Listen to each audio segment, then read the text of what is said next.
Tony. And I'm Alex, And we're or Inside Inside Information. Information. Today we'll be discussing Back to the Future, made in 1985. Tell me about it, Alex. So, Back to the Future was directed by Robert Zemeckis. We actually talked to him about him a little before. Yes, with Now, Forrest Gump, with I believe. Forrest Gump, yeah. Yeah, that was And a good one. Castaway too. We've done both of those Oh, yeah. movies already. That's He also that's did good. the Polar Express, A Christmas Carol, and more recently The Witches and Pinocchio. Pinocchio. Oh, The that yeah one. the The yeah, controversial Pinocchio movie. is it really controversial? Oh, a little bit. The How? Pinocchio is a little Oh, what's the word? People find him a little interesting as a Ah. character. His voice interesting, Oh well, that's but I don't know. That's what okay. I've been hearing. That's what I heard anyway. So the movie stars I don't remember his name right now. Michael J. Fox. Michael Sorry, J. Fox. Yeah. Michael J. Fox. And originally he was the perfect star for that, but they had scheduling conflicts and they didn't want to accommodate him, honestly, and so they cast Eric Stoltz. Sorry, Yeah, Eric Stoltz. and so after a few weeks of recording, Robert Zemeckis actually decided that Eric Stoltz wasn't right for the part, and so they fired Eric Stoltz and said that And they do replaced him. whatever they want to get Michael J. Fox, and eventually they did, and they did end up getting Michael J. Fox, and that's why he's known for such an iconic role to Yeah. this day. And so this film was recorded in California, if I remember correctly. California. Yep. It was released on July 3rd of 1985, and it was actually pushed earlier so that people had more theater time, since they assumed it was going to be a big success, and it really was, because from its 19 million budget, it made whopping Wow. 388 million. That's pretty good, and it's Yeah. considered a cult classic. A it lot of has- people love the films. It has a lot of awards. It has an Academy Award, 3 Saturn Awards. I don't remember the other ones, but oh yeah, a Hugo Award. Yeah. That's it. But to get away from all that boring talk, let's talk about the film. What do you think of Marty McFly? So Marty McFly immediately was an interesting character, because I mean, obviously all main characters don't have to be, but they're supposed to be interesting. Yeah. Someone that the viewer can get attached to, and I think Marty McFly at first was sort of just a regular person, but the movie made him more interesting because of his life and everything, and how he was nervous to become like his parents. He was afraid of it. Because I mean, in the film, you can see how his parents are not exactly Not exactly the most ideal best, parents. ideal situation or anything. Exactly. With his father George being bullied by his boss Biff, and Yeah. also his mother Lorraine are having Lorraine, yeah. an alcohol problem. Yeah. So It's very interesting. But I think Marty McFly has great style, and his guitar playing skills are incredible. And I think his character is great. His parents aren't the ideal, but I think they try. They based try. on what we've seen before the timeline got changed. Spoiler alert. They seem to attempt to be Did good you say parents. spoiler alert after a Yeah, spoiler? spoiler alert You for the should've second and said third movie.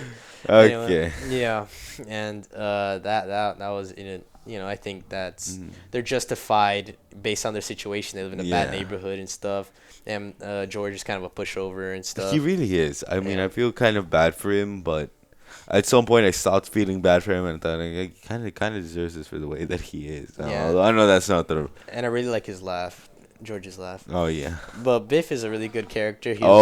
Biff the bully. I don't know if he's a good character, I but like him. He's Really? he's one of my favorites. Yeah. why do you like the bully? He's Tony? he's iconic. His bullying antics are that of With the the time. head knocking, if anyone Yeah, there. Yeah. That sounds very 50s and stuff. Yeah, So it sounds about right for the 50s. yeah, when Marty went back in time. Oh, and yeah. all the things he did. Yeah, I think it was pretty accurate to the time. It was. And Marty McFly had a girlfriend, Jennifer Parker. What do you think of her? I mean, she wasn't really mentioned that much in the film. I mean, Yeah. she was, but At she least in the wasn't later really, that relevant in the movie itself. Yeah, in This the is second movie one. she was relevant. The Yeah. first one she had a role, but it wasn't like A big one. Yeah, a big one. She was Yeah. just like kind of a side character. And like what Marty wanted to return to. Yeah. But I mean, Well, it wasn't really that much of a big character in the film, so I don't know if there's really anything I can think about her. Yeah, and the soundtrack of the film, Oh to yeah, get into that, is really good. There's The Power of Love by Huey Lewis and the News, Back in Time, Time Bomb Town, Heaven's Gonna Step Away. Oh man, all those songs are really good in my opinion, and I really yeah. think it makes the movie more iconic, I mean, the music especially those two itself, the songs. soundtrack made a really was actually really successful as well. Yeah. Besides the film, so I mean, it's kind of interesting to see how both of them really played a part in the future. Mhm. And yeah, so something I wanted to ask you about was, do you think his dad deserved to be bullied by Biff? And you Yes. said really? Yes, he was a pushover.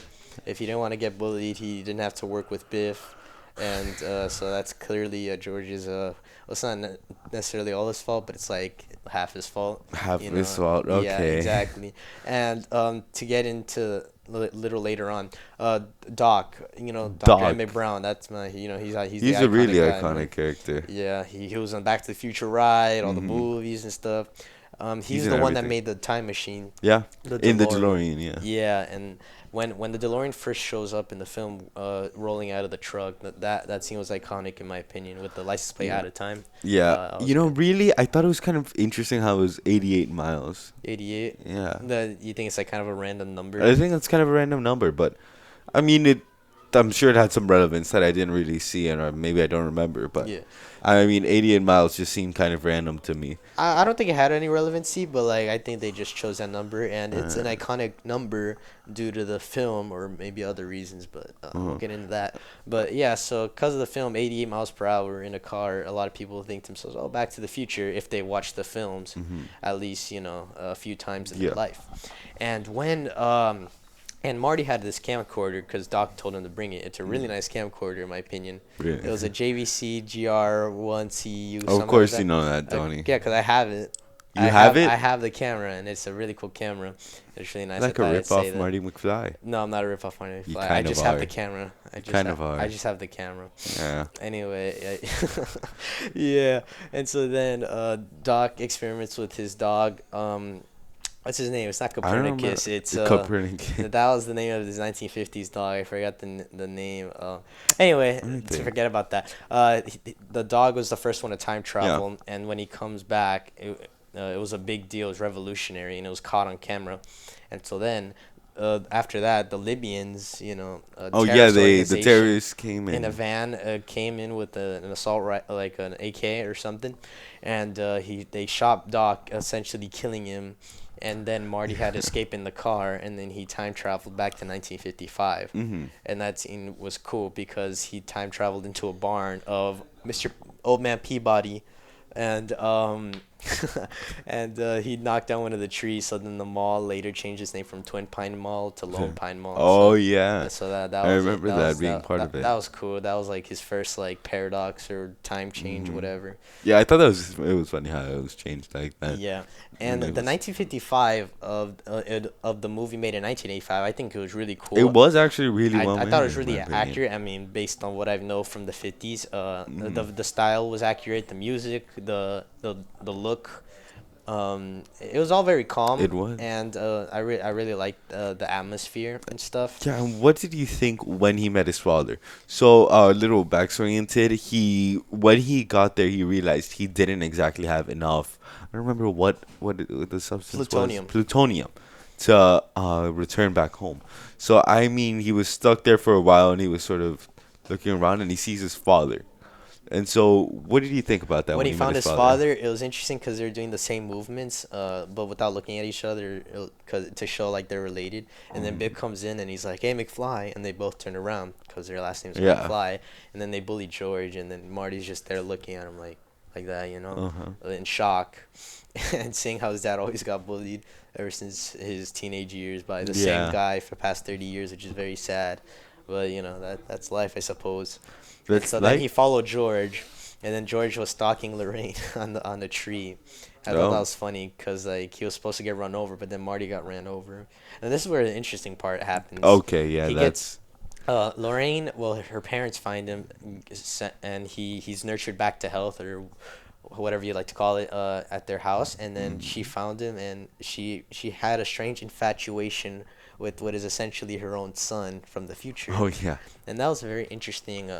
I don't know if you call it a subplot, but it was very I interesting. think you could call it a subplot because it did Yeah, play a really big part in yeah, the entire film. yeah, exactly. So it's a if any, yeah, it's a pretty significant subplot of the film, for whatever reason. Yeah. But I think yeah, I thought it was pretty funny. And so then Marty goes back and finds Doc, Yeah, and they at his talk old about it, and house. he convinces him about the fact that the DeLorean is real and Yeah, that he everything. invented time travel in the Yeah. future.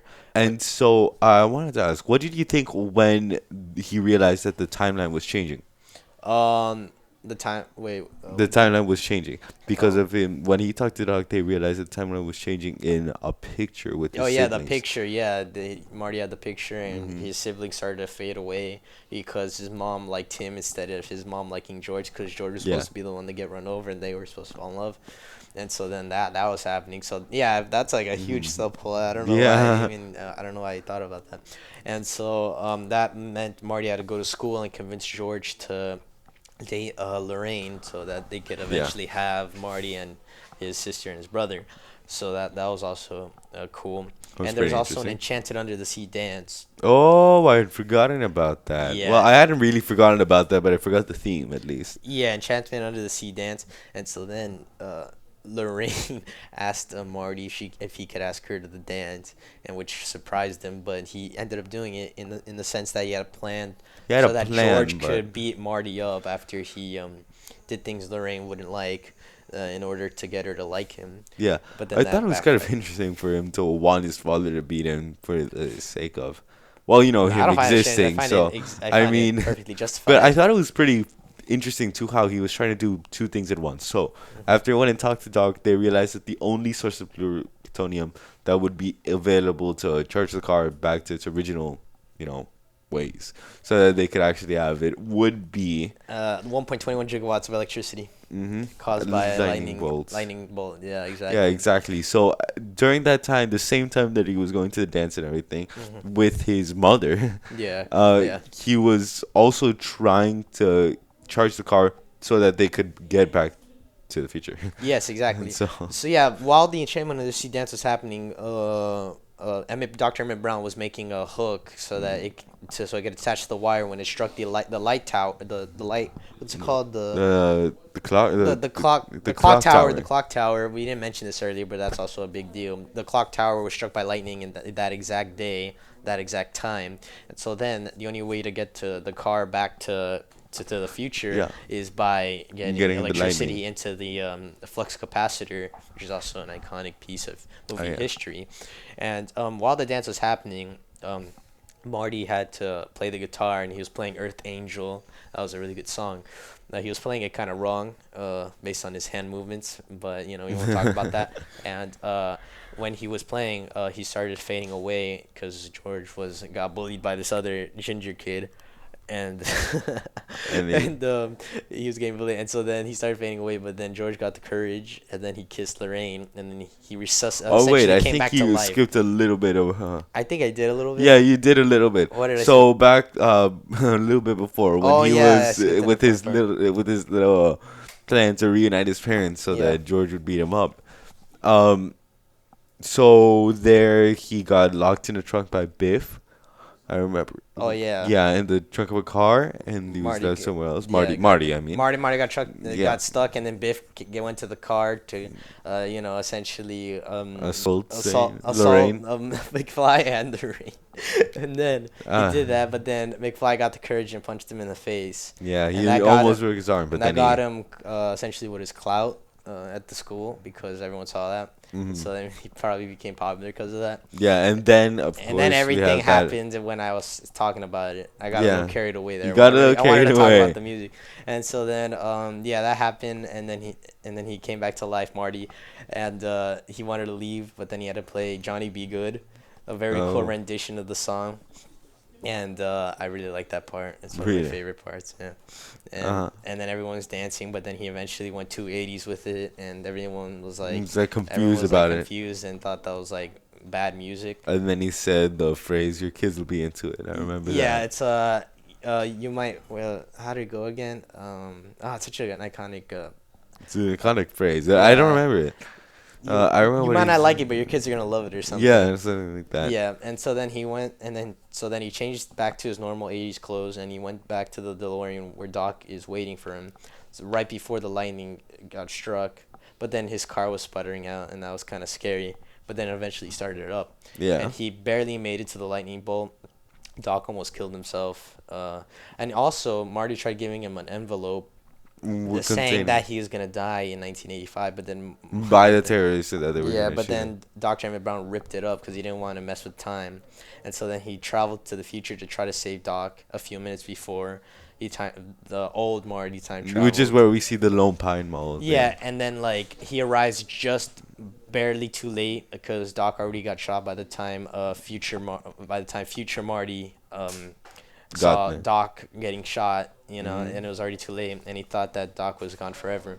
But then Doc surprisingly got the ripped up letter, and he taped it all back up, and because he thought like, who cares? Who cares about a time paradox? I guess sometime within the last 30 years, and so then he did that, and so then he had a bulletproof vest, and yeah, it's pretty much technically the end of the first movie. He sends Marty back to his house, and he time travels away to what is essentially probably 2015. Oh yeah, And then which is the beginning of the second movie, which is why I said that's technically the ending of the first, but it's not. He comes back from the future and to tell Marty about his kids, that Lorraine and his kids are in trouble, and so then they time travel with the flying DeLorean at the end of the film, and then Back in Time plays. Tony, so you actually missed a little part. I think you got a little ahead of yourself with the ends there. Yeah, I think I did. What Yeah. exactly did I miss, Alex? Okay, so you forgot the part where actually they did get back home, but Marty was surprised to see how his family's life had completely changed You did a with 180? his parents. How they they were no longer being bullied by Biff, and his mother was no longer an alcoholic Yeah, either. Biff was actually waxing his car, so the nerd, ended up doing better than the bully. So that's that was So that's interesting. great to see. I That's think. great to see. And I mean, I was really happy with how it ended. I think if they'd gone back and it was the same life, then it would have been a kind of depressing ending. But still, I think it was great how it ended, seeing, you know, Biff Their working for successful him instead parents. and them being happy, Yeah. actually, genuinely happy. hmm And so I wanted to ask, what did you think about that? Oh, I thought it was pretty cool. But it's kind of interesting because that kind of takes away from the movie a bit in the sense that like No he change in timeline? yeah, like he changed the whole timeline and like for the better of his own life, I feel like that's inadvertently, still. and that's kind of like, I mean, I don't know the word I'm looking for, but it kind of like messes with like the message. I think the movie. I think it does. But I mean, I Hey, still whatever. think it was a great scene. Yeah, I still think it was great. And what do you rate the film? I would give it a. I mean, it's a classic. I mean, I think everybody's got to love it. I would give it a 9 out of 10. And I'd give it a 9 out of 10 as well. Thank you everyone for joining Inside Information 17th episode of Back to the Future. We'll see you next week with another one. Bye. Goodbye.